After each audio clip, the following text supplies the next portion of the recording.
મજામાં ને? તો આજે આપણે ધોરણ 7 માં આપણો જે પાઠ નંબર 2 છે દિલ્હી સલ્તનત એનો પરિચય મેળવવાનો છે। તો ધોરણ 7 માં પાઠ નંબર 2 દિલ્હી સલ્તનત। આપણે વિદ્યાર્થી મિત્રો જોઈએ કે પ્રાચીન સમયથી જ દિલ્હીનું ભારતીય રાજનીતિમાં ઘણું મહત્વ રહેલું છે। આ દિલ્હી ઉપર 12મી સદી સુધી રજપૂત વંશોનું શાસન હતું, પણ 13મી સદીની શરૂઆતમાં એટલે કે 1206 થી 1526 સુધી દિલ્હી સલ્તનત ઉપર વિવિધ સુલતાનોએ રાજ કર્યું।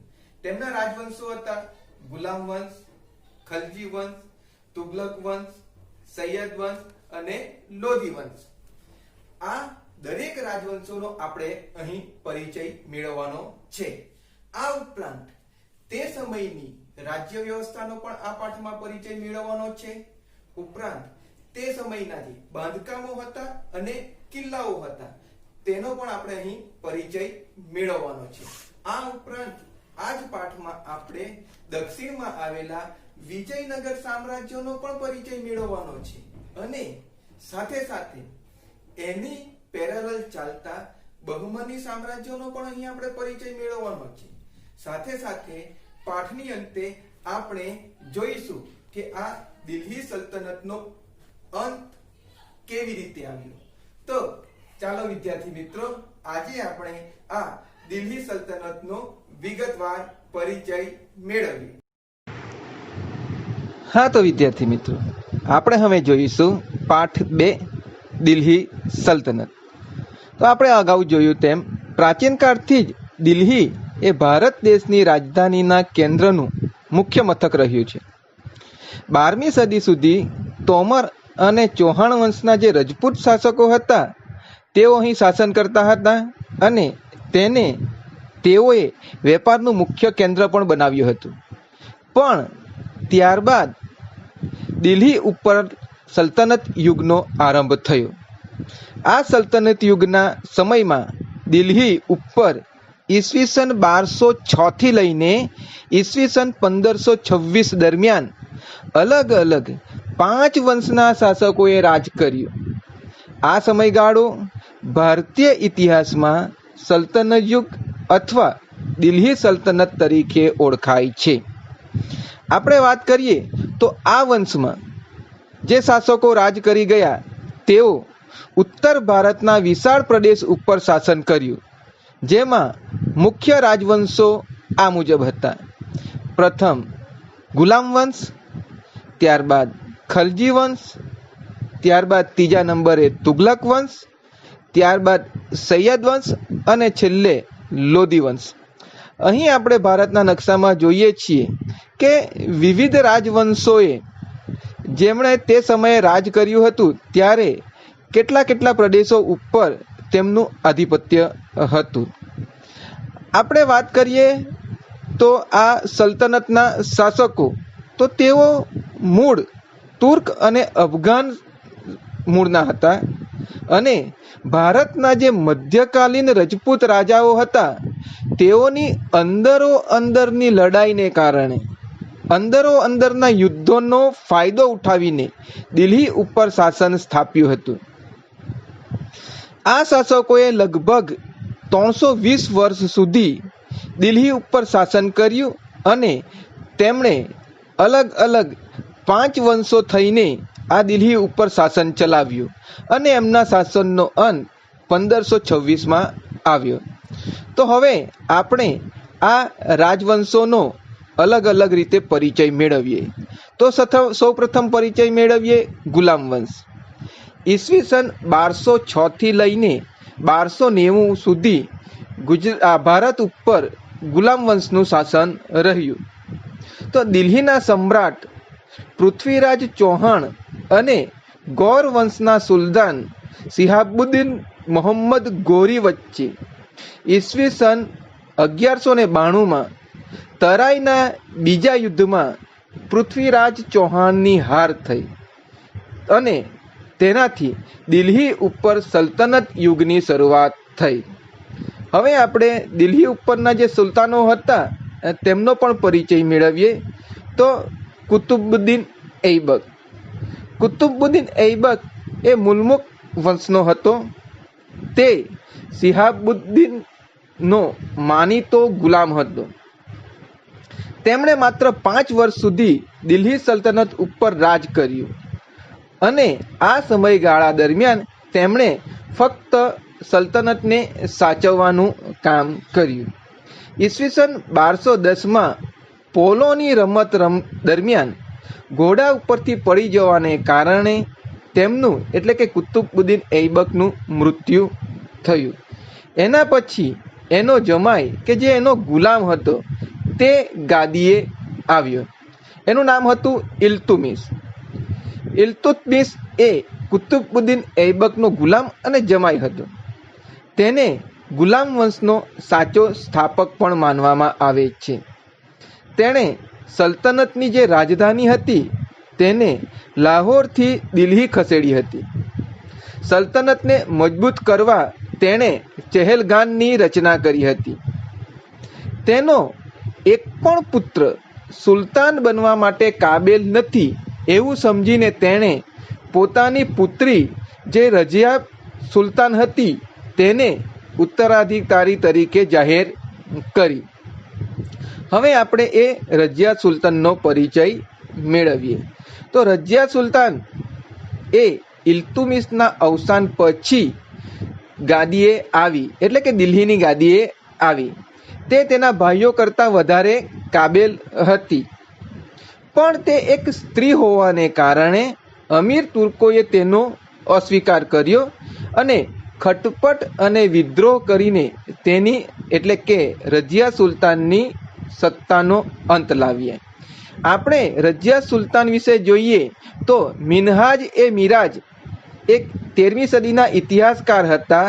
તેમણે પણ સ્વીકાર્યું હતું કે રઝિયા સુલતાના તેના અન્ય ભાઈઓ કરતાં વધારે કાબેલ અને સક્ષમ હતી. રઝિયા સુલતાન બાદ નાસિરુદ્દીન એ ગાદીએ આવ્યો. રઝિયા સુલતાનને ગાદી પરથી હટાવીને અમીરોએ ઇલ્તુમિશના જ પુત્ર નાસિરુદ્દીનને ગાદીએ બેસાડ્યો, જેણે 21 વર્ષ સુધી દિલ્હી સલ્તનત ઉપર રાજ કર્યું. એ નાસિરુદ્દીનના અવસાન બાદ ગયાસુદ્દીન બલબલ દિલ્હીની ગાદીએ આવ્યો. તેણે ચહેલગાન દળોનો નાશ કરીને પોતાને અન્ય શાસકો કરતાં વધારે સ્વતંત્ર બનાવ્યો અને પોતાનું શાસન પણ વધારે મજબૂત બનાવ્યું. તે કલા અને સાહિત્યનો પોષક હતો. તેણે સુલતાન તરીકે 22 વર્ષ સુધી શાસન કર્યું.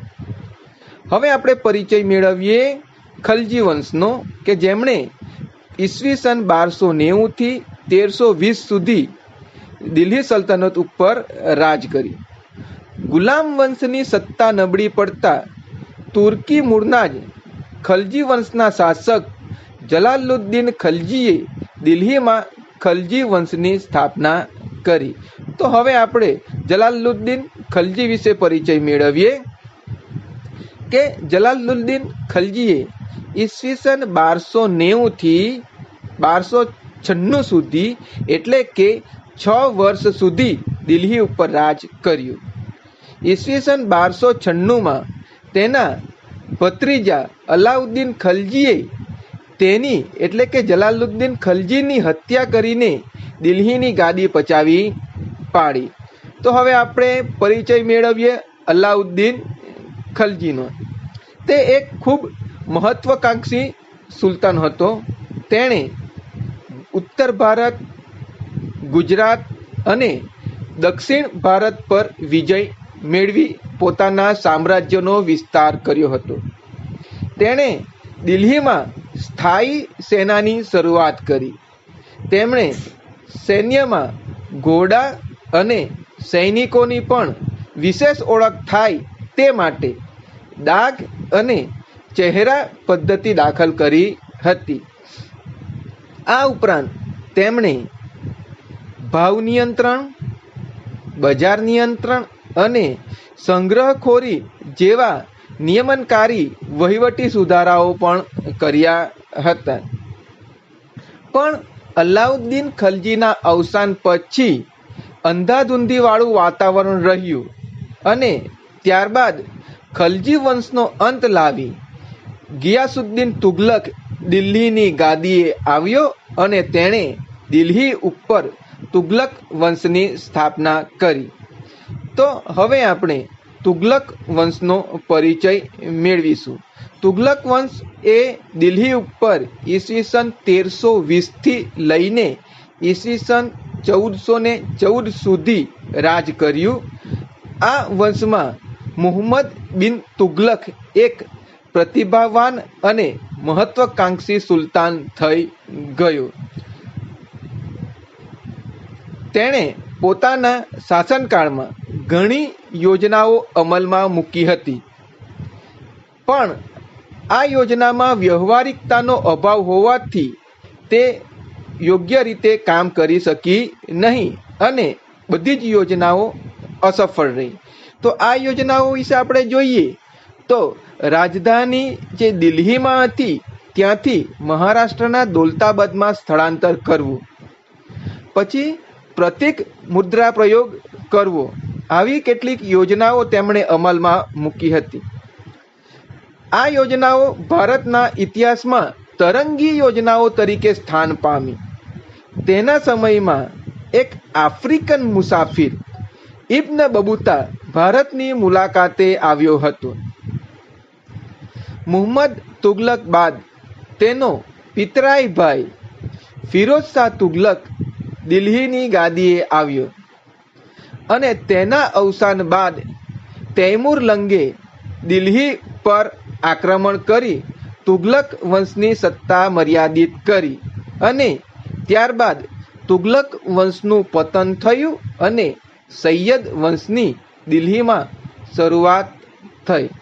હવે આપણે પરિચય મેળવીશું સૈયદ વંશનો. તો સૈયદ વંશે દિલ્હી ઉપર ઈસવીસન 1414 લઈને 1451 સુધી રાજ કર્યું. દિલ્હીમાં તુગલક વંશના શાસન બાદ ખિજ શાહને સૈયદ વંશની પણ સ્થાપના કરી હતી. તો આ ખિજ ખાનનો આપણે અહીં પરિચય મેળવીશું. તેઓ તૈમુર લંગનો રાજ્યપાલ હતો. તૈમુરે તેને મુલતાનનો રાજ્યપાલ બનાવ્યો હતો. દિલ્હીની અરાજકતાનો ફાયદો ઉઠાવી તેમણે દિલ્હીમાં સૈયદ વંશની સ્થાપના કરી હતી. હવે આપણે પરિચય મેળવીએ લોધી વંશનો, કે જે દિલ્હીમાં સલ્તનત યુગનો છેલ્લો વંશ ગણાય છે. લોધી વંશે દિલ્હી ઉપર ઈસવીસન 1451 લઈને ઈસવીસન 1526 સુધી રાજ કર્યું હતું. બહલોલ લોદીએ સૈયદ વંશના અંતિમ શાસકને પદભ્રષ્ટ કરી દિલ્હીની ગાદી પર કબજો મેળવી લીધો અને પછી દિલ્હી ઉપર સલ્તનત યુગનો અંત આવ્યો. દિલ્હીનો અંતિમ શાસક હતો ઇબ્રાહિમ લોદી, કે જેના સમયગાળા દરમિયાન દિલ્હી સલ્તનતમાં લોદી વંશનો અંત આવ્યો હતો. એ ઇબ્રાહિમ લોદી વિશે આપણે પરિચય મેળવીએ કે જેનો મુઘલ શાસક બાબર સામે પાણીપતના પ્રથમ યુદ્ધમાં હાર થઈ હતી અને સલ્તનત યુગનો દિલ્હીમાંથી અંત આવ્યો હતો અને દિલ્હીમાં ત્યારબાદ મુઘલ સામ્રાજ્યની શરૂઆત થઈ હતી. એટલે કે બાબર અને ઇબ્રાહિમ લોદી વચ્ચે જે પાણીપતમાં યુદ્ધ થયું 1526માં, એમાં ઇબ્રાહિમ લોદીની હાર થઈ અને દિલ્હી ઉપર મુઘલ સામ્રાજ્યની શરૂઆત થઈ. હવે આપણે સલ્તનત યુગની જે રાજ્ય વ્યવસ્થા છે એનો અહીં પરિચય મેળવીએ. તો ઈસુની 13મી સદીમાં દિલ્હીમાં સ્થપાયેલ સલ્તનત સામ્રાજ્યની શાસન વ્યવસ્થા ખૂબ વિશિષ્ટ હતી. એના આપણે મુખ્ય મુદ્દાઓ જોઈએ તો દિલ્હી સલ્તનતના શાસનમાં કેન્દ્ર સ્થાને સુલતાન રહેતો. તે સર્વોચ્ચ સેનાપતિ, કારોબારીનો સર્વોચ્ચ વડો અને સર્વોપરી ન્યાયાધીશ પણ ગણાતો હતો. સુલતાનને મદદરૂપ થવા મંત્રીમંડળ રહેતું. તેના મંત્રીઓ અને અધિકારીઓની નિમણૂક સુલતાન પોતે કરતો હતો.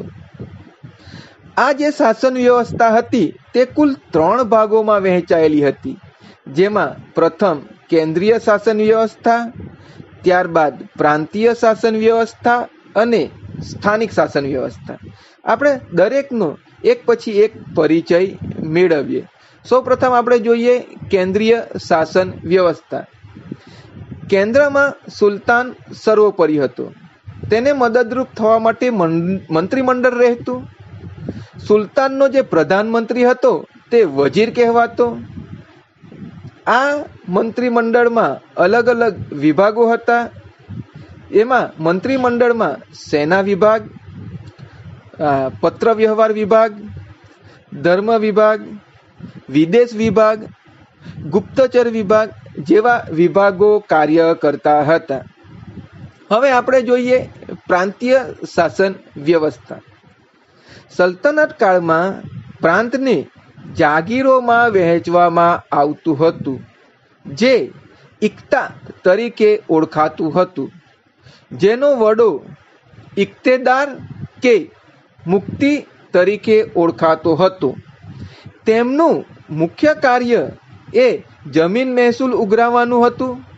તે પોતાની સાથે સેના પણ રાખતો હતો અને આ સેનાની જ્યારે સુલતાનને જરૂર પડે તો ત્યારે સુલતાનને મદદ પણ કરતો હતો. અલાઉદ્દીન ખલજી અને મોહમ્મદ તુગલકના સમયમાં કેન્દ્રનું મહત્વ વધારીને આવા ઇક્તેદારોની સત્તા પર નિયંત્રણ લાદવામાં આવ્યું હતું. હવે આપણે જોઈએ સ્થાનિક શાસન.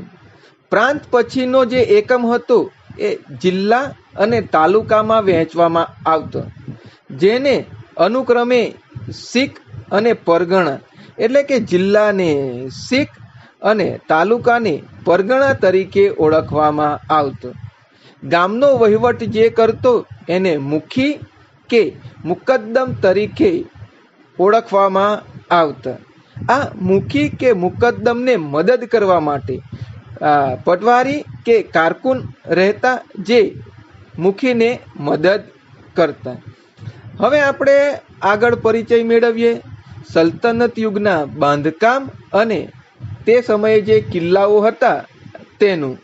તો દિલ્હી સલ્તનત યુગની શરૂઆત સાથે ભારતમાં ઘણા ભારતીય ઇસ્લામિક શ્રેણીના સ્થાપત્યોનું નિર્માણ કરવામાં આવ્યું, જેમાં હતા કિલ્લાઓ, મસ્જિદો, મકબરા, મકાનો, બગીચા, દરવાજા, મિનારાઓ અને એવી ઘણી બધી કૃતિઓનો સમાવેશ થતો હતો.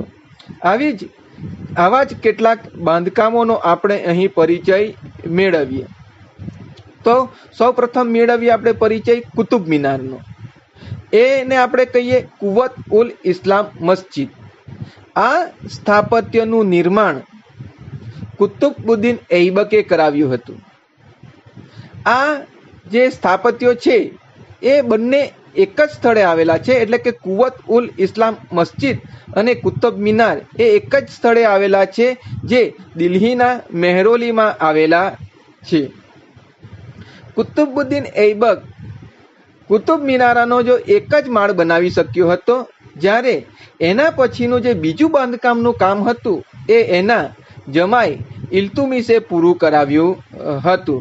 અહીંથી આ લિંક ઉપરથી તમે કુતુબુદ્દીન જે ઐબકનો જે મિનારો હતો કુતુબ મિનાર, એનો તમે સારી રીતે પરિચય પણ મેળવી શકો છો. ફિરોઝ શાહ તુગલક અને સિકંદર લોદીએ તેનો જીર્ણોદ્ધાર કરાવ્યો હતો.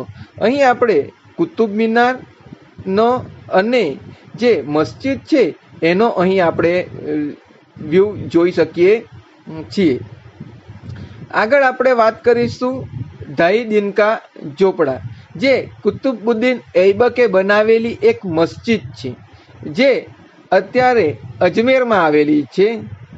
તેમના સમયમાં અન્ય પણ કેટલાક બાંધકામો બાંધવામાં આવ્યા હતા, જેવા કે હોજ એ સમ્મી, સમ્મી મસ્જિદ, જુમ્મા મસ્જિદ, આ ઘણા બાંધકામો તેમના સમયમાં બાંધવામાં આવ્યા હતા.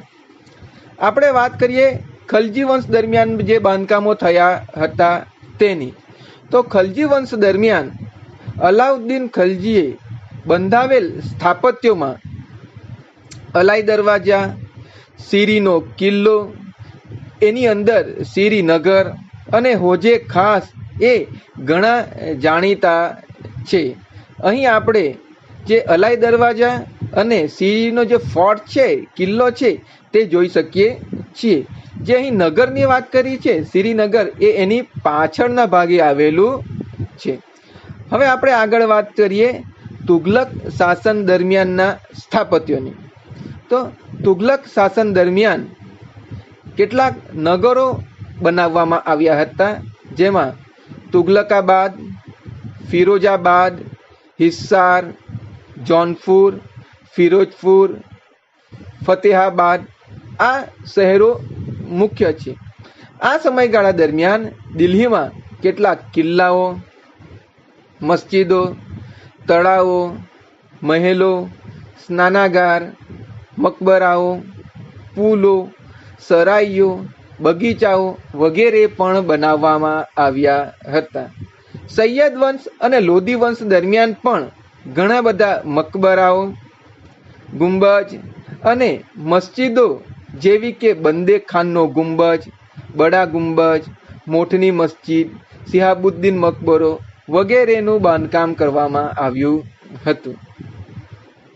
સલ્તન યુગના 3 વંશો, તુગલક વંશ, સૈયદ વંશ અને લોધી વંશ દરમિયાનની અફરાતફરી અને સલ્તનતના વિઘટનના કારણે તેમજ તૈમૂરના આક્રમણના કારણે ઉત્તર ભારત અને દક્ષિણ ભારતના કેટલાક પ્રદેશો સ્વતંત્ર થયા, જેમાં કેટલાક મુખ્ય પ્રદેશો આ મુજબ હતા: વિજયનગર, બહમની, માળવા, મેવાડ, બંગાળ, જૌનપુર વગેરે.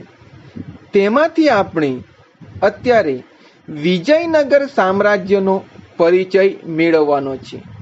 આ વિજયનગર સામ્રાજ્ય ઈસવીસન 1336 થી લઈને 1646 ઈસવીસન સુધી દક્ષિણ ભારતનું એક વિશિષ્ટ અને મહત્વનું રાજ્ય હતું. આ વિજયનગર સામ્રાજ્ય એ દક્ષિણ ભારતનું રાજ્ય હતું, જેણે દક્ષિણ ભારતમાં લગભગ 310 વર્ષ રાજ કર્યું. એના કેટલાક મુદ્દાઓનો આપણે પરિચય મેળવીએ. વિજયનગર સામ્રાજ્ય તુંગભદ્રા નદીના કિનારે આવેલું હતું. તેની સ્થાપના હરિહર અને બુક્કારાય નામના 2 ભાઈઓએ કરી હતી. તેનું શરૂઆતનું નામ વિદ્યાનગર હતું, જે નામ તેના ગુરુ સ્વામી વિદ્યારણ્યના નામ ઉપરથી પાડવામાં આવ્યું હતું. પરંતુ તેના સમ્રાટોના લશ્કરી સફળતાઓને કારણે પછીથી તેનું નામ વિજયનગર તરીકે પ્રખ્યાત થયું. આપણે અહીં વિજયનગર સામ્રાજ્યનો ભારતના નકશામાં વિસ્તાર જોઈ શકીએ છીએ. આ વિજયનગર સામ્રાજ્યની વાત કરીએ તો જે હરિહર અને બુક્કારાય હતા એ સંગમ વંશના રાજાઓ હતા, જેમણે એક નાના રાજ્યને સામ્રાજ્યમાં પરિવર્તિત કરવામાં મહત્વનું યોગદાન આપ્યું. આ ઉપરાંત આપણે જોઈએ તો વિજયનગરમાં સંગમ વંશ સાથે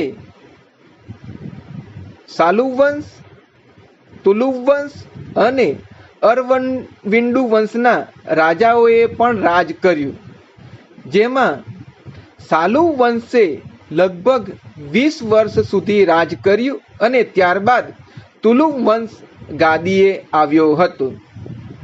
આ તુલુવ વંશે લગભગ 20 વર્ષ બાદ જે તુલુવ વંશ ગાદીએ આવ્યો, એમાં વિજયનગરનો એક સર્વશ્રેષ્ઠ રાજા હતો કે જેનું નામ હતું કૃષ્ણદેવરાય.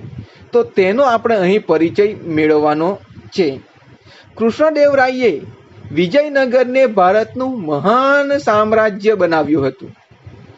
તેણે પોતાના સમયમાં ઘણા વિજયો મેળવ્યા હતા.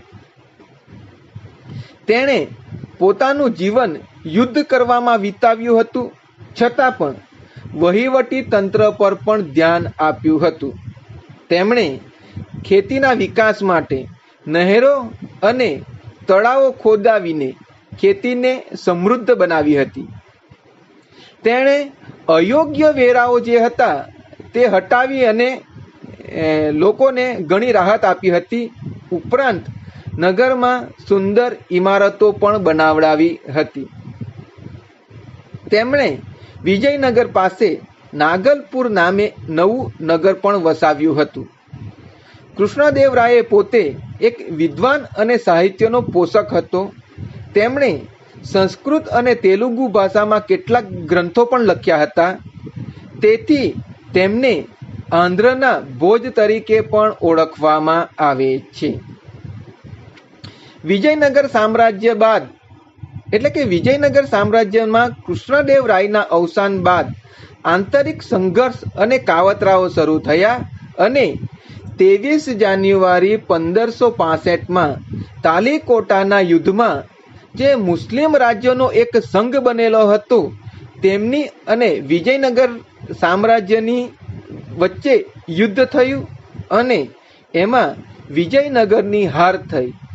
ત્યારબાદ પણ વિજયનગર સામ્રાજ્ય 100 વર્ષ સુધી ટકી રહ્યું, પણ એની પહેલા જેવી રોનક રહી નહીં અને અંતે અરવિંદુ વંશના છેલ્લા શાસકો સાથે ઈસવીસન 1646માં આ વિજયનગર સામ્રાજ્યનો અંત આવ્યો. હવે આપણે જોઈશું બહમની રાજ્ય. તુગલુક વંશના સમયમાં દક્ષિણ ભારતમાં જફર ખાને ઈસવીસન 1347માં બહમની રાજ્યની સ્થાપના કરી હતી. આ રાજ્ય દક્ષિણ ભારતમાં આશરે 150 વર્ષથી લઈને 200 વર્ષ સુધી રાજ કર્યું હતું. જફર ખાને અલાઉદ્દીન બહમન શાહ નામ ધારણ કરી એક પોતાનું સ્વતંત્ર શાસન સ્થાપિત કર્યું હતું અને તેમણે ગુલમર્ગને પોતાની રાજધાની બનાવી હતી. આ સામ્રાજ્યમાં અહમદ શાહ અને મુહમ્મદ શાહ ત્રીજાનું શાસન નોંધપાત્ર રહ્યું છે એવું આપણે કહી શકાય છે. અહીં આપણે ભારતના નકશામાં બહમની સામ્રાજ્યનો જો વિસ્તાર છે એ જોઈ શકીએ છીએ. અહમદ શાહે ગુલમર્ગથી રાજધાનીને બીડર ખસેડી હતી અને ત્યાં અનેક ઇમારતો બંધાવી હતી. મુહમ્મદ શાહ ત્રીજાનો વજીર હતો મોહમ્મદ ગાવા. તે એક સક્ષમ વહીવટકર્તા હતો અને તેણે પોતાના રાજ્યમાં એક સક્ષમ વહીવટી તંત્રની રચના કરી હતી. તેના કારણે જ મુહમ્મદ શાહ ત્રીજાના સમયમાં બહમની સલ્તનત એક મજબૂત સત્તા સ્થાપી શકી હતી.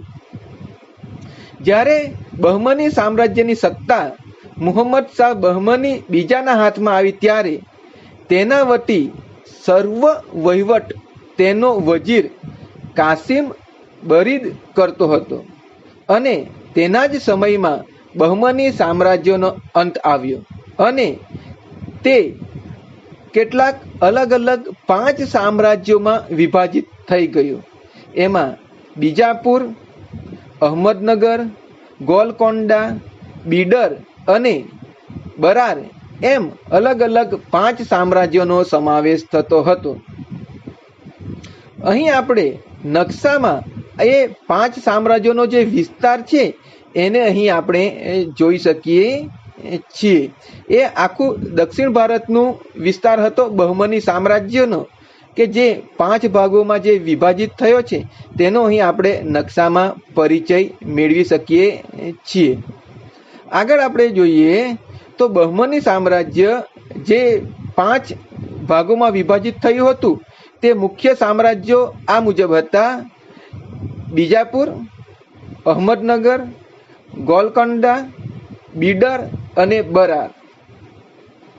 દિલ્હી સલ્તનતનું પતન કેવી રીતે થયું તેનો આપણે પરિચય મેળવીએ તો દિલ્હી સલ્તનતની શરૂઆત ઈસવીસન 1206 કુતુબુદ્દીન ઐબક દ્વારા કરવામાં આવી હતી અને લગભગ 320 વર્ષના સલ્તનત શાસન દરમિયાન દિલ્હી ઉપર અનેક તાકતવર સુલતાનો પણ આવ્યા અને ઘણી વખત દિલ્હીનું શાસન કેટલાક નબળા શાસકોના હાથમાં પણ આવ્યું. અને આપણે અગાઉ જોયું તેમ ઈસવીસન 1526 બાબર સામે ઇબ્રાહિમ લોદીની હાર થતાં દિલ્હી ઉપરથી દિલ્હી સલ્તનતનો અંત